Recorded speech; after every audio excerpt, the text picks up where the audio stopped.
is the reason for many problems in Muslim majority countries, and religion, in fact, should be blamed. I take this argument very seriously and show its weaknesses and problems in my book.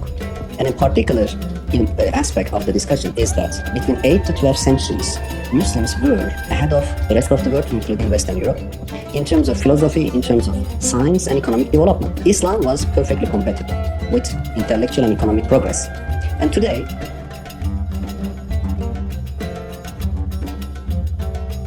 halo guys, balik lagi di channel ini. Kemarin gue bikin video tentang murtad massal di dunia Islam, yang sebenarnya di situ bukan maksud gue untuk menjelekkan agama manapun, tapi di kolom komentarnya kok rame banget bahwa ada yang gegerangan ya dari agama tetangga, dan juga ada yang maki-maki dari agama Islam itu sendiri. Padahal gue di situ jelasin kenapa gitu dunia Kristen ya dari sejarah sampai sekarang itu terjadi kemunduran, dan itu akan dirasakan negaraan ataupun dunia Islam di zaman sekarang gitu. Dan itu gue jelasin di video, dan bahkan gue runut ya dari mulai peradaban manusia menemukan agama gitu, tapi di sana masih banyak yang nggak paham dan kayaknya nggak nonton sampai habis video itu. Jadi di sini gue mau jelasin, gak jauh dari kemarin, gue mau jelasin tentang kenapa negara-negara ataupun dunia Islam sekarang ini mundur ya. Dan itu udah dialami oleh negara ataupun dunia kekristenan dulu, dan sekarang kebanyakan negara-negara Kristen udah menganut sekuler ya, jadi kayak pemisahan dengan antara negara dan agama gitu. Oke, langsung aja ke pembahasannya. Jadi ini bisa dirunut bahwa kenapa kemunduran Islam terjadi itu dari abad zaman-zaman kekhalifahan, yaitu tahun sekitar abad atau tahun 1000-an lah, 1000 sampai 1500 ya, sampai ke Kekhalifan Ottoman, dan klimaksnya itu ada di Perang Dunia Akhir. Nah, di video sebelumnya gue udah jelasin ya tentang itu, tentang gimana negara ataupun Kekaisaran Ottoman dibubarin supaya enggak menanggung beban kekalahan perang Kekaisaran Ottoman itu, dan berganti nama menjadi negara Turki gitu, yang nasionalis dan gak ada embel-embel agama lagi gitu. Nah, tapi di sini gue mau jelasin di awalnya, yaitu tentang kekhalifahan di masa kejayaannya. Ke masa kejayaannya kita bisa pisahin ya. Gue coba bikin gampang aja pembahasannya. Jadi kekhalifahan itu ada di timur dan barat, dan juga ada yang di tengah. Jadi di timur itu ada kekhalifahan Abbasiyah waktu itu, dan kita mulai ya dari kemundurannya, di mana kekhalifahan Abbasiyah itu masih menganut bahwa khalifah itu harus keturunan Quraisy atau keturunan Nabi Muhammad, dan akhirnya menyebabkan ke politik pada saat itu di tanah Persia ya, di Kekaisaran Abbasiyah itu nggak stabil, karena di situ orang-orang Turki dan orang-orang Persia lebih dominan dalam berpolitik, dan akhirnya kekhalifahan itu hanya sekedar menjadi simbol aja gitu, dan kebanyakan dipegang akhirnya oleh Perdana Menteri ataupun oleh para politisi-politisinya. Begitupun yang terjadi di kekhalifahan di barat ya, yaitu di Andalusia atau yang sekarang jadi Spanyol ya, di bagian Spanyol, sebagian ya, nggak semua Spanyol. Jadi di situ di mana kekhalifahan akhirnya kayak pecah itu dan menjadi kerajaan-kerajaan kecil, dan kerajaan tersebut kayaknya kekhalifahan kecil tersebut hanya sekedar simbol, dan sebenarnya yang menjalaninya adalah orang Berber atau Barab, yang itulah preman-preman gitu, preman-preman zaman kekhalifahan itu. Dan juga gak jauh beda nasibnya dengan kekhalifahan yang ada di tengah itu ya, terutama di Mesir ya, kekhalifahan Fatimiyah.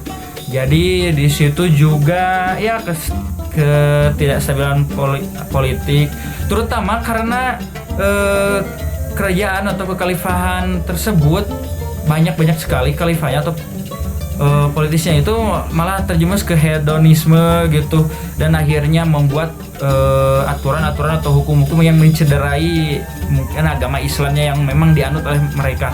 Dan bahkan tidak sedikit, banyak sekali ulama di seluruh kekhalifahan mau di barat, timur, dan tengah itu malah dikriminalisasi ataupun di penjara ya, disiksa dan sebagainya karena bertentangan gitu, mengeluarkan fatwa yang emang gak sesuai dengan kebijakan kekhalifahan atau kerajaan tersebut.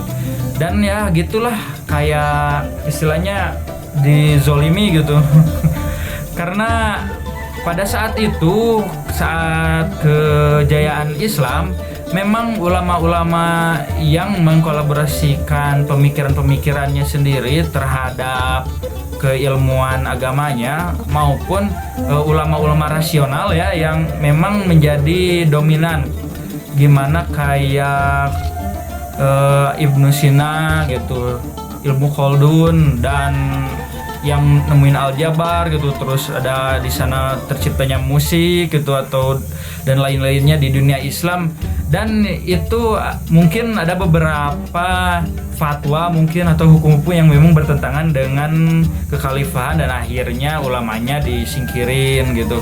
Nah, di situ akhirnya banyak sekali ulama-ulama yang ya meninggal ataupun tidak berani bersuara, dan banyak juga ulama-ulama yang memang berhijrah atau pergi dari negara ataupun dari kekhalifahan, daerah kekhalifahan yang dikuasai gitu.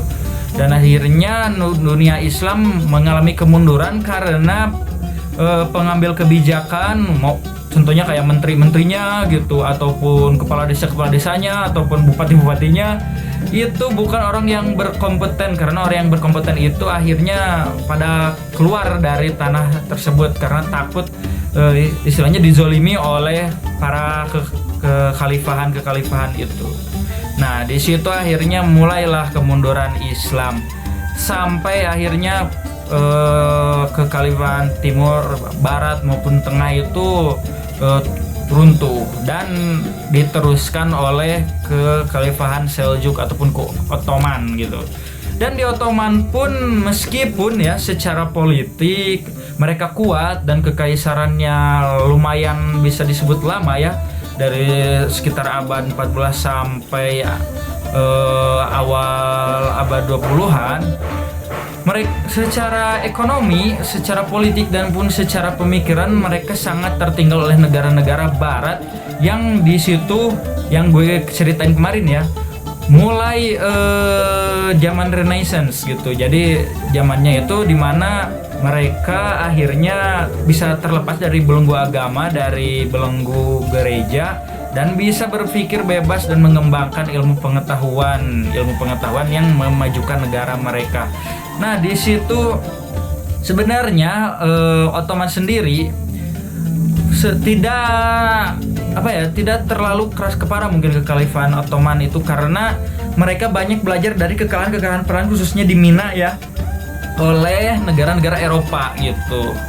Nah, di sana kayak Sultan Mahmud II mencoba untuk istilahnya merekonstruksi lagi kesultanannya untuk bisa memodernisasi, kayak bikin STM militer, STM apa.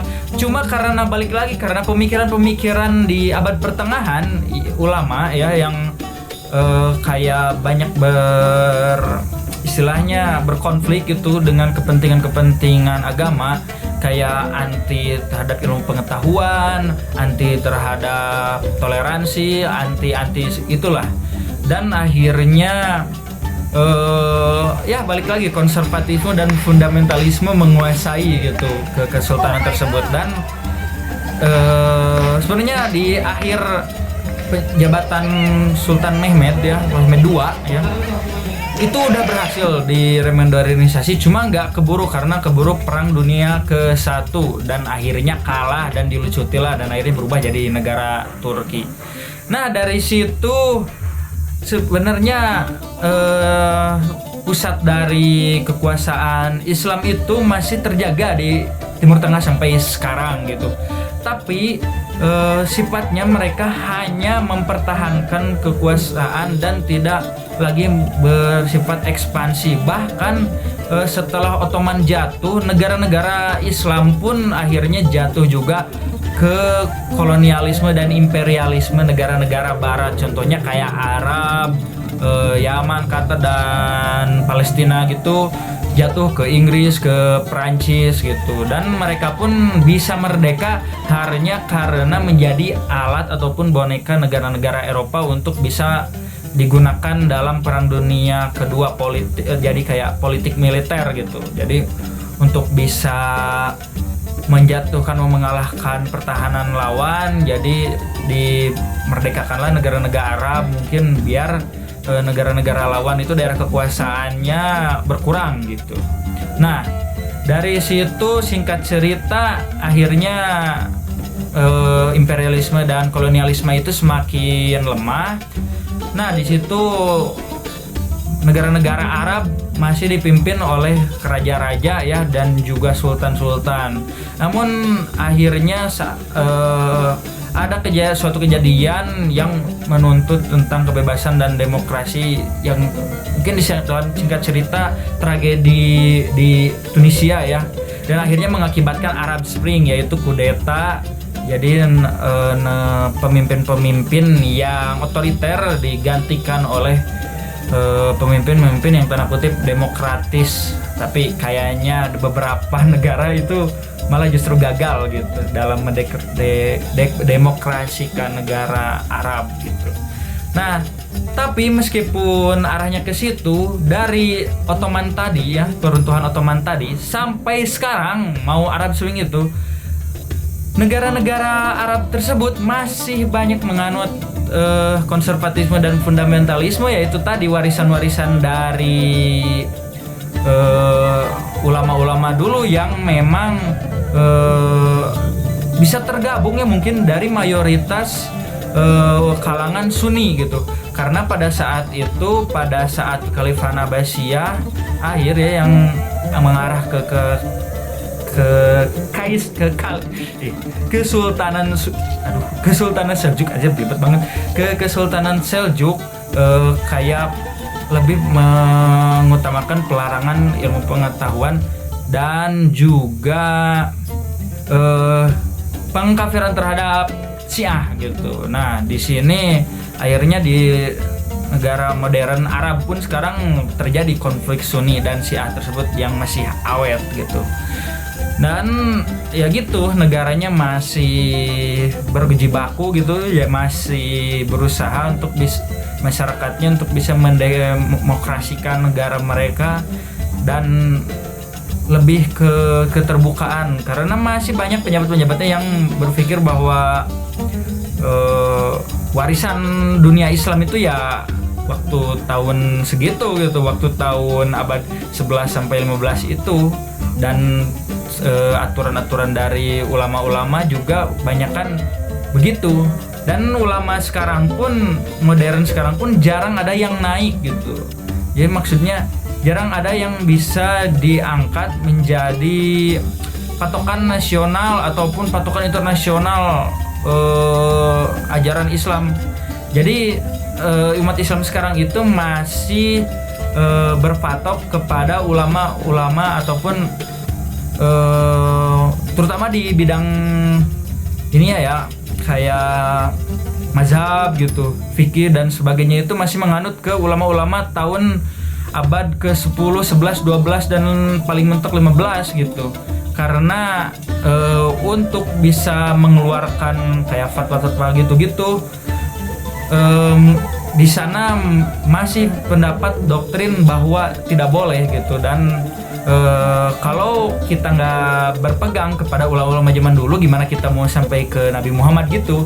Padahal beberapa ulama rasionalis dan yang agak modern dan progresif mendorong bagaimana hukum-hukum dan juga aturan-aturan di dunia Islam itu agar lebih modern dan lebih relevan pada zaman sekarang. Gimana kayak contohnya yang dicontohkan mungkin oleh mantan menteri di Indonesia kayak Quraisy Shihab, terus ulama kayak banyak sih kayak Gus Dur juga kan, dan kaum abangan mungkin yang memang lebih progresif di Indonesia juga ada.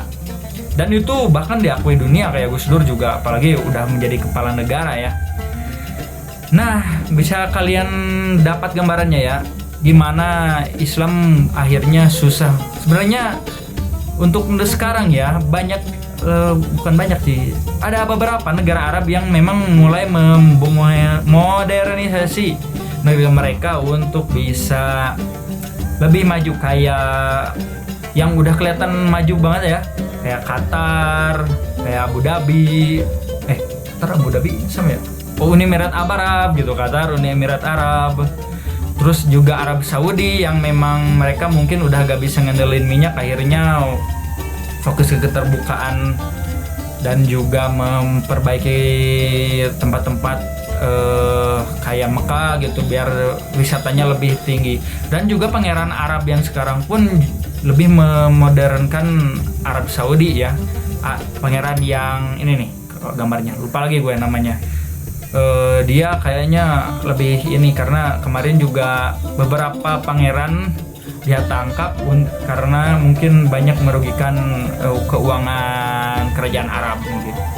Nah, ini sebenarnya langkah bagus ya. Semoga dunia Islam bisa lebih memodernisasi dunia mereka supaya kayak konflik-konflik keagamaan itu kayak anti toleran dan juga minoritas-minoritas di negara muslim tersebut nggak banyak terzolimi. Gimana yang dirasain di negara kita di Indonesia juga kan, banyak sekali orang-orang Islam yang menghalalkan persekusi ataupun kekerasan terhadap non-muslim dan juga minoritas, baik itu minoritas yang memang mengatasnamakan agama Islam ataupun yang dianggap sesat gitu.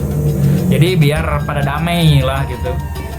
Yang tadinya doktrin yang udah lama dari peradaban lama itu hilang gitu.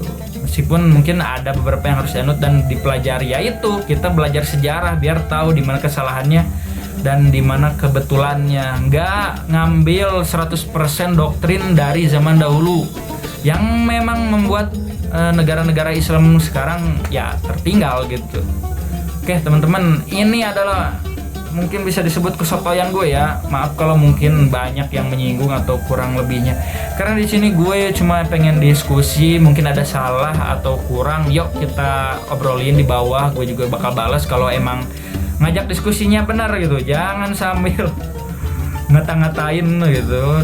Karena gue juga di sini masih belajar ya, santri pun ngasal juga, cuma ngikut-ngikut doang dan cuma ngikut-ngikut kajian gak jelas gitu. Ya yang penting kita diskusi aja gimana baiknya gitu. Karena nah ini nih, doktrin zaman dulu itu orang-orang itu trauma, orang-orang itu takut untuk membicarakan agama. Karena pada saat itu agama itu gak boleh diobrolin, gak boleh ini, karena udah saklek aja ini gitu. Dan akhirnya ya sekarang dianut gitu. Jadi gak boleh keluar dari 4 mazhab. Kalau kamu gak punya mazhab berarti sesat gitu, atau punya mazhab berarti gak bisa nyampe ke Nabi Muhammad gitu. Nah jadi doktrin-doktrin yang udah lama gitu kita coba diskusiin gimana baiknya. Kita ini kayak ngobrol gini, bikin YouTube mungkin atau diskusi di Facebook, tapi jangan pada baper ya, karena emang bahasa agama itu baper. Mungkin ada banyak sekali ketidakpahaman, dan gue juga banyak lagi ketidakpahaman gue tentang pembahasan di video ini. Tapi kan yang penting ada niat baik dan etikat baik. Semoga Allah juga ngarahin kita ke arah yang lebih baik. Kalau memang salah ya udah stop atau mungkin diperbaiki. Karena balik lagi, itu diskusi, itu manfaat diskusi. Kalau nggak ada diskusi gak bakal berkembang, atau kita punya salah ataupun benar ya gak berkembang gitu aja udah. Kalau salah udah benar-benar, jadi gak bisa saling membenarkan ataupun yang salah dibenarkan. Oke teman-teman, segitu aja, kasih jejak ya, mau like, comment, subscribe terserah lah kalian, gue gak mau nyuruh apa-apa. Yang penting ada traffic di video ini biar video ini nyebar dan banyak diskusi di bareng teman-teman gitu. Oke, bye bye semua, jangan lupa subscribe. Assalamualaikum warahmatullahi wabarakatuh. Mau gue lupa ya tadi gak pakai salam, padahal ini kontennya konten religi, gak apa-apa lah. Bye.